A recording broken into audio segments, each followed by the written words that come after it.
Tully is in many ways a cautionary tale. Marlo, Charlize Theron, is heavily pregnant with her third child with husband Drew, Ron Livingston.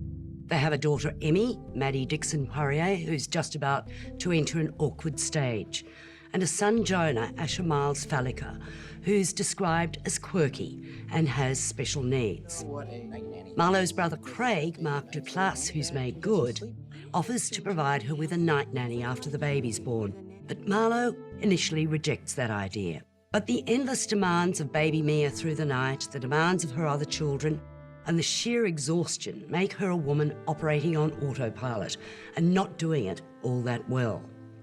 And then Tully, Mackenzie Davis, arrives.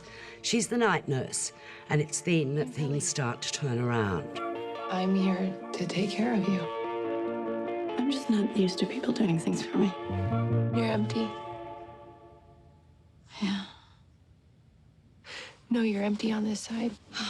This is the third collaboration between director Jason Reitman and talented writer Diablo Cody after Juno and Young Adult, in which Charlize Theron also starred. They're not known for predictable story arcs, and Tully is certainly a strange film in some ways, enlivened by some unpalatable truth at the heart of it, and by Charlize Theron's unbelievably selfless performance. All the performances are rock solid, including the kids.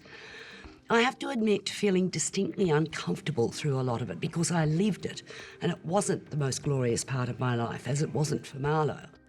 But somehow there's a message in there, and it isn't necessarily a comforting one or a cathartic one.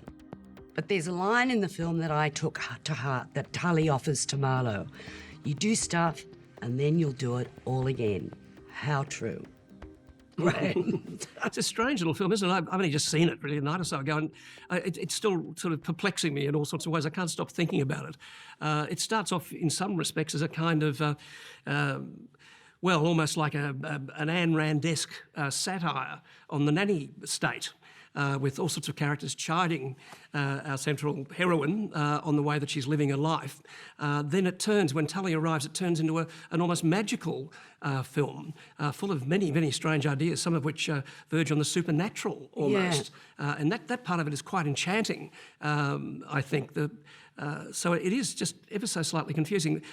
In a way, it seems to be suggesting that, you know, in our lives, that the grass is brown on both sides of the fence. Yeah. You know, that no matter how you want to live, wherever you go with your life, it's going to be much the same, and that it's probably better to sort of live with your demons and look after your children at the same time, and not chase after, you know, a phantom sense of a better life somewhere.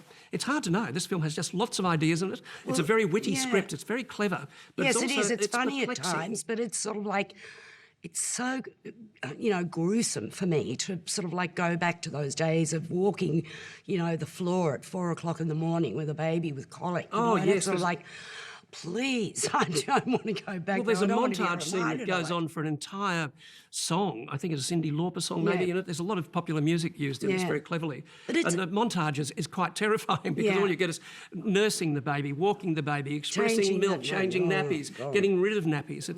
It's quite like a little horror film in the centre of this. It is. It absolutely is.